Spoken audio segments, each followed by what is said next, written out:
నమస్తే అండి, మీ పేరు? నా పేరు లంకి శ్రీను అండి. ఎక్కడి నుంచి వచ్చారు సార్ మీరు? ఎస్కోట్ నియోజకవర్గం, విశాఖ పార్లమెంటు, తెలుగుతో వైస్ ప్రెసిడెంట్ని. మీ అధికారంలోకి వచ్చి సంవత్సరం కావస్తా ఉంది. ఎలా ఉంది సార్ అసలు? ప్రజలు సంతృప్తిగా ఉన్నారు ఈ పాలన పట్ల?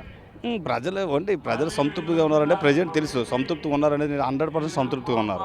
అది ఎగ్జాంపుల్ ఏంటంటే ఇప్పుడు సూపర్ 6 పథకాలు అనేది ఆల్రెడీ బాబు గారు పెట్టారు. సూపర్ 6 అనేది ఆల్రెడీ మూడు అమలు అయ్యాయి. ఎందుకంటే గ్యాస్ సిలిండర్ అని, దాంతోపాటు ఇప్పుడు చెప్పారు కదా ఈరోజు మీటింగ్లో చెప్పినట్లు తల్లికి వందనం, రైతు భరోసా కూడా ఈ మధ్యన పడుతుంది. మరి గాల్లో పెట్టాలంటే కొంత టైం అనేది ఉంటుంది కదా, అదే 1 ఇయర్లో చాలా చక్కగా నడుస్తుంది. చిన్నవి ఉంటే ఆపోజిట్ వాళ్ళే తప్ప మా ప్రజల్లో అయితే ఎటువంటి ప్రాబ్లం లేదు. ఉత్తరాంధ్ర నుంచి రాయలసీమ వరకు వచ్చారు. మరి ఇక్కడ ఎలా ఉంది అసలు పరిస్థితి? మహానాడు ఏ విధంగా జరుగుతుంది? ఒకవైపు సోషల్ మీడియాలోనేమో మహానాడు మొత్తం అట్రబ్లాప్ అయిందని, ఖాళీ కుర్చీలో దర్శనమిస్తున్నాయని చెప్పేసి మాట్లాడుతున్నారు. మరి మీరు చాలా దూరం నుంచి ప్రయాణం చేసి వచ్చారు కదా, ఇక్కడ వాస్తవ పరిస్థితి ఏంటి అసలు? వాస్తవం మీరు చూస్తున్నారు కదండి, మీకే తెలుస్తుంది కదా. ప్రచారాలు అంటే ఫేక్ ప్రచారాలు జరుగుతూనే ఉంటాయి, అవి కామన్. అది దాని గురించి మనం చెప్పవసరం లేదు. సోషల్ మీడియాలో ఎక్కువ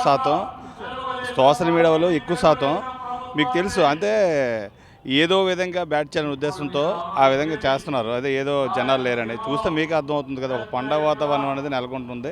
ఇంకా జనాలు బయట ఎంతమంది ఉన్నారో లోన ఎంతమంది ఉన్నారో అందరికీ తెలుసు. జనాలు ఏంటంటే చాలామంది అంటే ఎవరైతే ఇష్టం లేని వాళ్ళు కొంతమంది ఉంటారు కదా, ఇప్పుడు అధికార పార్టీ కాకుండా ప్రతిపక్ష వాళ్ళు ఏదో విధంగా బురజాలనే ఉద్దేశంతో ఏదో విధంగా ఖాళీ లేని కుర్చీలు అంటే ఎక్కడ ఉంటాయి కదా, బయట ఉన్న కుర్చీలు తీసేసి ఏదో విధంగా అలా ఫోటోలు పెట్టడం అనేది జరుగుతుంటుంది. అవన్నీ కరెక్ట్ కాదు. మరి ఏంటండి అసలు అంత దూరం నుంచి రావడానికి కారణం ఏంటి?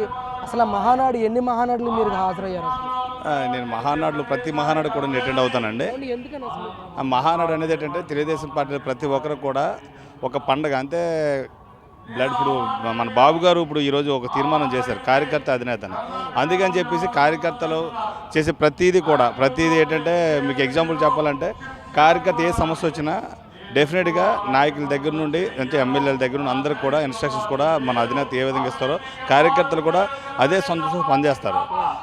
అదే విధంగా చెప్పాలంటే అంటే ప్రతి ఒక్కరు కూడా బ్లడ్లో మటుకు మన ఎన్టీ రామారావు ఎటు మూర్తబలం ఏంటో తెలియదు కానీ కార్యకర్త అనేవాళ్ళు పార్టీకి అయితే నాయకులు మారినా కార్యకర్త ఎటు పరిస్థితులు మారిన ఏ పార్టీకి లేనంత కార్యకర్తల బలం దాదాపు కోటి మంది సభ్యత్వం కలిగిన పార్టీ తెలుగుదేశం పార్టీ. నిజంగా కార్యకర్తలకు న్యాయం జరుగుతుందంటారా ఈ పార్టీలో? 100% న్యాయం జరుగుతుంది. ఎందుకంటే ప్రతి ఒక్కరు చూస్తున్నారు, చాలామంది నాయకులు ఈరోజు ఎమ్మెల్యేలుగా మంత్రులుగా చాలామంది ఉన్నారంటే కార్యకర్త లెవెల్ నిలబడి కొంతమంది ఉన్నారు. కొంతమంది వర్షత పరంగా ఏది వచ్చినా ఏది ఏమైనా కార్యకర్త లెవెల్ నుండి కూడా ఈ టీడీపీ పార్టీలో ఉన్న గొప్ప విషయం ఏంటంటే కార్యకర్త అన్నోడికి అవకాశాలు డెఫినెట్గా మన అధినేత చంద్రబాబు నాయుడు డెఫినెట్గా ఇస్తారు. ఎందుకంటే దానికి ఎగ్జాంపుల్గా ఇప్పుడు మీరు కొంతమంది వ్యక్తులు చూస్తారు ప్రచారం చేసేటప్పుడు. మన ఉదాహరణకి ఎగ్జాంపుల్ మన పల్లా గారు ఉన్నారు, మన ఏ లెవెల్లో వచ్చారో మీకు తెలుసు. షరీఫ్ గారు ఉన్నారు, అతను ఏ లెవెల్ నుండి వచ్చారో మీకు తెలుసు. అదేవిధంగా ఎంఎస్ రాజు గారు ఉన్నారు.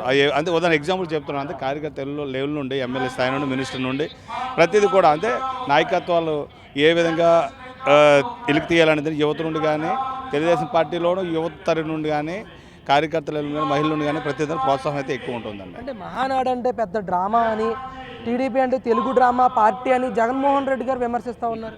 ఏంటి జగన్మోహన్ రెడ్డి గురించి మాట్లాడడం అవసరం ఏంటండి ఇక్కడ? అంటే వాళ్ళు ఒక విధంగా చెప్పాలంటే ఏది చేసినా అంటే మీకు తెలుసు, ఒక దళితులు డోర్ డెలివరీ చేశారని మీకు తెలుసు. దాంతోపాటు ఎన్ని అరాచకాలు చేశారో గత ప్రభుత్వంలో మీ అందరికీ తెలుసు. మద్యం కుంభకోణంలో ఏ విధంగా జరుగుతుందో తెలుసు. గతంలో మద్యం తాగి ఎంతోమంది ఏ విధంగా చనిపోయారో తెలుసు, ఏ బ్రాండ్లు అమ్మారో తెలుసు, ఇసుక గురించి తెలుసు, ప్రతి దాని గురించి తెలుసు. ఏంటంటే వాళ్ళకి ఒకటే పని అండి, ఏదో విధంగా మంచి జరిగిన దాన్ని ఏదో బుర్ర జల్లాలి అనే ఉద్దేశంతో ఫేక్ ప్రచారాలు, ఆ ఫేక్ సోషల్ మీడియా కొంతమంది ఉంటారు వాళ్ళ దాంట్లో. వాళ్ళు ఏంటంటే ఏదో విధంగా జనాలు చూస్తే మీకు అర్థమవుతుంది, కన్నీ విని లేని విధంగా ఏర్పాట్లు ఉన్నాయి. భోజన ఏర్పాట్ల దగ్గర నుండి ప్రతి ఏర్పాట్లు కూడా చాలా చక్కగా జరిగాయి. నాయకులు ప్రతి ఎమ్మెల్యే కూడా బాగా ఏర్పాట్లు చేశారు. కార్యకర్తలు కూడా 100% రావాలనుకున్న అందరూ వచ్చారు. కొంతమంది అయితే ఓన్గా వచ్చారు, కొంత బస్సులో వచ్చారు, కారులో వచ్చారు, ఫ్లైట్లో కూడా రావడం జరిగింది.